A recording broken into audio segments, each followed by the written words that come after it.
किसी भी देश के लिए सबसे ज़्यादा ज़रूरी है कि वो अपने नेशनल सिक्योरिटी को हमेशा बना के रखे। अब चाहे भारत हो या दुनिया का कोई भी और देश हो, वो कभी नहीं चाहेगा कि अपनी नेशनल सिक्योरिटी और अपने देश के रहने वाले लोगों के लिए कोई खतरा मोल ले।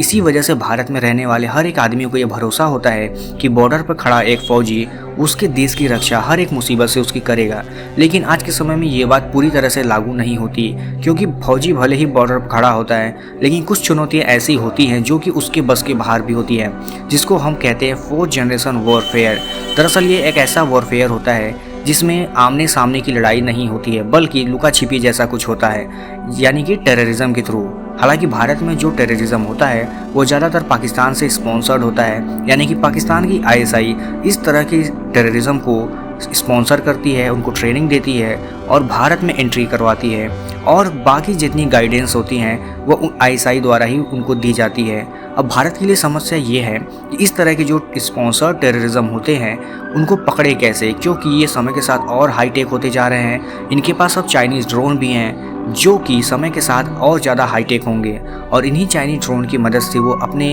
एम्यूनेशंस, हथियार और ड्रग्स को कश्मीर जैसी वैलियों में बड़े आराम से फेंक कर चले जाते हैं, क्योंकि उनमें पकड़ाने का रिस्क बहुत कम होता है और जान माल का कोई खास खतरा भी नहीं होता है। इसलिए ये भारत के लिए एक नया चैलेंज बन रहा है। अब आपको बता दें कि पाकिस्तान को जो ड्रोन्स मिलते हैं वो ज़्यादातर चाइना से मिलते हैं या फिर टर्की से मिलते हैं, और ये भी बात सच है कि टर्की और चाइना ड्रोन के मामले में भारत से कहीं ज़्यादा आगे हैं, और सस्ते ड्रोन बनाने के लिए तो चाइना वैसे ही विश्व प्रसिद्ध है।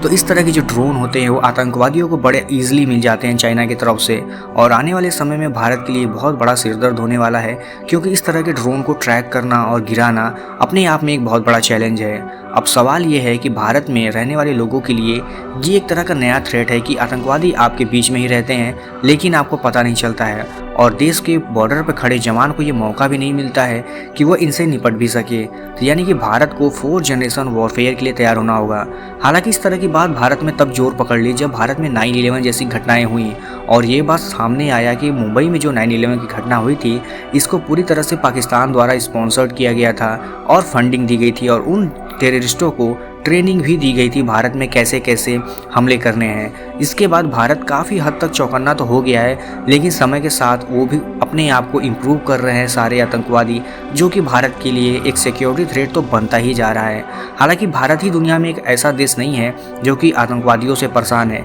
दुनिया में ऐसे भी बहुत सारे देश हैं जहाँ पर आतंकवादी घटनाएँ अक्सर होती रहती हैं, लेकिन भारत का देश पड़ोसी पाकिस्तान इस चीज़ में मास्टर है। तो यानी कि वो अपने यहाँ आतंकवादियों की जन्नत बनाए बैठा है, इसलिए भारत को इसका कुछ ज़्यादा ही सामना करना पड़ रहा है। हालांकि एक समय तक दुनिया को ऐसा लगता नहीं था कि भारत में आतंकवादी घटनाएं होती हैं या आतंकवाद जैसी कोई चीज़ भी होती है, लेकिन जब अमेरिका में आतंकवादी हमले हुए उसके बाद से दुनिया को इस बात का एहसास हो भी गया था